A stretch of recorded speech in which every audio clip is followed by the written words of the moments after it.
Hello बच्चों, कैसे आप सब लोग। इस वीडियो में हम बात करेंगे सीए सेगुल के सबसे इंपॉर्टेंट सब्जेक्ट के बारे में। ग्रुप 1 के paper number 4, that is CA FM, corporate accounting and financial management. इसकी तैयारी कैसे करें, ठीक है। दिसंबर 2024 के लिए किस तरीके से स्ट्रेटजी हमें बनानी चाहिए, फॉलो करनी चाहिए, क्या कुछ, किस तरीके से क्या क्या पढ़ना चाहिए, उसके ऊपर हम बात करेंगे। इससे पहले मैं आपको बताना चाहूँगा कि दिसंबर 2023 में जैसे जैसे मैंने बोला कि आपके एग्जाम में क्वेश्चन इस तरीके से आएंगे, क्योंकि दिसंबर 23 में तो इतना क्लैरिटी नहीं थी कि भाई क्वेश्चन पेपर किस तरीके से आएगा, क्योंकि वेरी फर्स्ट न्यूज़ लेवल्स का पेपर था, ठीक है। पर मैंने आपको बता रखा था कि जो एफएम है उसमें आपका जो लॉन्ग चैप्टर हैं वो कौन कौन से आ सकते हैं।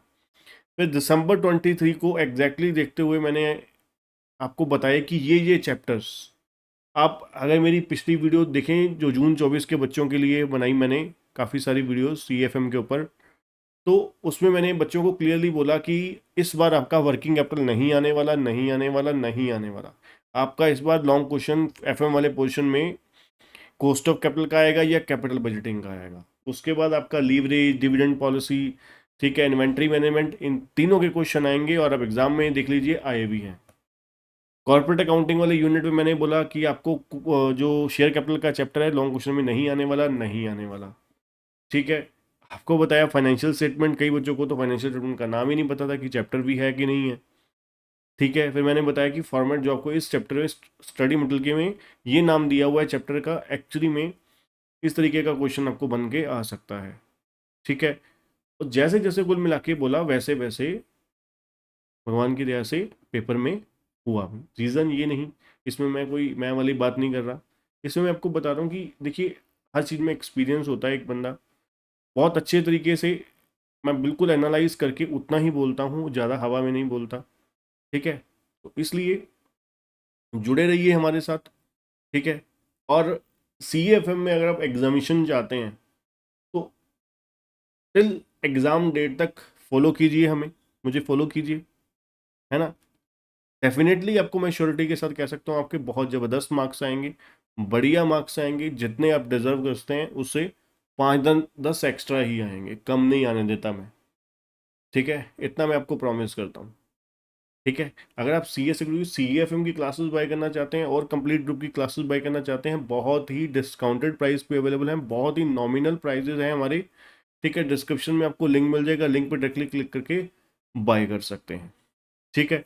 अब बात आती है कि हमारे को सी एफ एम दिसंबर के लिए पढ़ना कैसे है। अब एक चीज़ आपको एटलीस्ट क्लियर हो गई होगी, जो जून 24 और दिसंबर 23 के पेपर को देखते हुए, कि पेपर जो है जैसे आपको लगता था वैसे इतना ज़्यादा डिफिकल्ट भी नहीं आ रहा, इतना ज़्यादा इजी भी नहीं आ रहा। सिर्फ पहला क्वेश्चन जो मैं आपको बार बार बोलता हूँ, इंस्टीट्यूट आपको फंसाने के लिए, आपको डराने के लिए पहला क्वेश्चन जो है वो डिफिकल्ट डालती है हमेशा, हर पेपर में, कि आप पहले क्वेश्चन को देखते सर ही मूर्छित हो जाए, है ना, बेहोश हो जाएं आप, ठीक है। वो आपको पैनिक करना चाहते हैं, वो टेस्ट कर रहे हैं आपका, है ना, कि आप लोग किस तरीके से शुरुआत में ही आप ढह जाते हैं या बिल्कुल पक्के तौर पर मैदान में डटे रहते हैं, ठीक है। तो वही आपका टेस्ट कर रही है इंस्टीट्यूट, करती है इंस्टीट्यूट। तो आपको डटे रहना है। क्यों मैं आपको बार बार पेपर में कहता रहता हूँ, जितने भी, अगर आपने लास्ट मेरे को फॉलो करते हो आप, तो आपने देखा कि मैंने क्लियरली बोला कि आपको कभी भी पहले क्वेश्चन से नहीं शुरू करना। पहला क्वेश्चन अगर इजी है, वेरी इजी है, तो आपको कहीं से भी रैंडमली उठा के आपको, जो शुरू में बहुत ज़बरदस्त मक्खन मलाई वर्गे क्वेश्चन है जो, ठीक है, जो आपको बहुत ज़बरदस्त आते हैं उनको पकड़िए, ज़बरदस्त लिखिए, शानदार लिखिए, ठीक है। मार्क्स आपके बढ़िया आने चाहिए, जिसमें आपको कॉन्फिडेंस हो, पूरा 100% कॉन्फिडेंस हो, चाहे वो 30 नंबर का पेपर हो, 35 का हो, 40 का हो।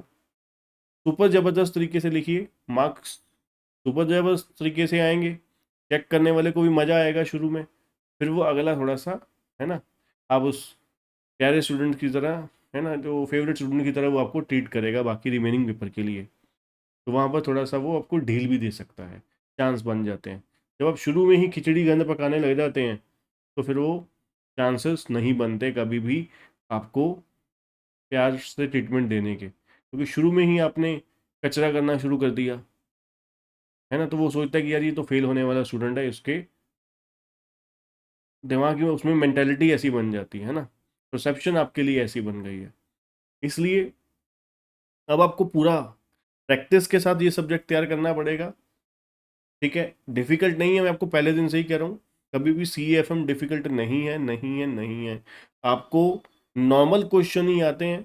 ठीक है, मैं आपको तभी हर किसी बच्चे को बोलता हूँ, आप नॉर्मल सिंपल तरीके पे मेरे लेक्चर में जितने क्वेश्चन हैं, सिर्फ आप वो करने के बाद आप क्वेश्चन पेपर का क्वेश्चन उठाइए, उस चैप्टर का क्वेश्चन उठाइए और सॉल्व कीजिए।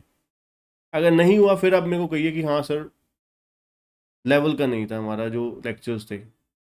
आप एक एक क्वेश्चन बड़े प्यार से कर लेंगे हर चैप्टर का।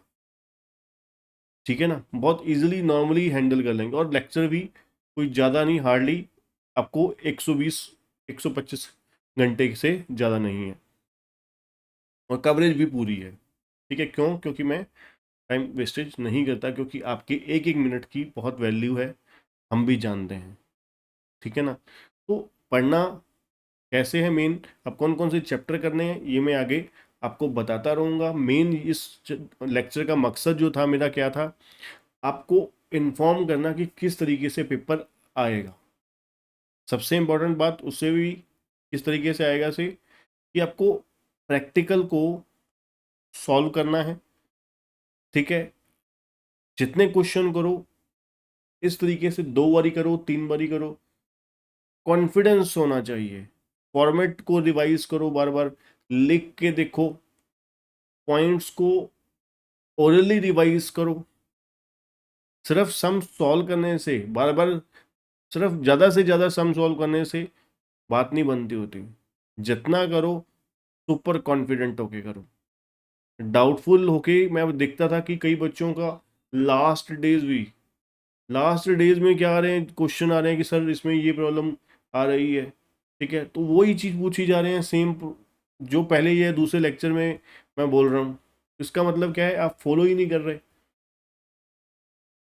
ठीक है ना, आप फॉलो, जब आप टीचर को फॉलो करते हो कि पढ़ाने का तरीका फॉलो करते हो, पॉइंट्स किस तरीके से आपको याद करने हैं, बेसिक चीज़ें आपको फॉलो करनी होती हैं। ज़्यादा पढ़ने से कभी कोई पास नहीं हुआ, है ना, सी एस जैसे कोर्सेज में। स्मार्ट स्टडी आपको करनी है ना, स्मार्ट वर्क करना है, हार्ड वर्क नहीं करना बहुत ज़्यादा। तो इसलिए कोशिश आपकी ये होनी चाहिए, बढ़िया तरीके से जो भी आपको चैप्टर करने हैं, बढ़िया तरीके से करने हैं, उसको रिवीजन जितनी बार हो सकती है करनी है। ठीक है, जब तक कॉन्फिडेंस नहीं आएगा प्रैक्टिकल में, देखिए आपके मैक्सिमम सब्जेक्ट थ्योरेटिकल हैं, ये हम भी जानते हैं, है ना। 7 में से 5 सब्जेक्ट आपके थ्योरी के हैं, सिर्फ 2 सब्जेक्ट प्रैक्टिकल के हैं। ठीक है, तो हमें भी बताया कि भाई सी एस का बच्चा इतना प्रैक्टिकल में स्ट्रांग नहीं होता, वो बहुत ज़्यादा स्ट्रांग एक्सपेक्ट भी नहीं करती इंस्टीट्यूट आपसे। ठीक है, क्योंकि हम लोग कंपनी लॉ में एक्सपर्ट हैं, हम लोग सिक्योरिटी लॉ में एक्सपर्ट हैं, है ना, जे आई जी एल में एक्सपर्ट हैं हम लोग। तो इसलिए समझिए बात को, नॉर्मल आता है, नॉर्मल तरीके से पढ़िए, बहुत ज़्यादा दूर जाने की जरूरत नहीं है। ठीक है, तो चैनल को सब्सक्राइब कर लीजिएगा और बेल आइकन दबाना मत भूलिएगा, वीडियो को लाइक करिएगा। और क्लासेस बाय करने के लिए डिस्क्रिप्शन में आपको लिंक मिल जाएगा, लिंक पर डायरेक्टली क्लिक करके बाय कर सकते हैं। बहुत ही नॉमिनल प्राइजेस पे आपको video lecture high quality available है। Thank you.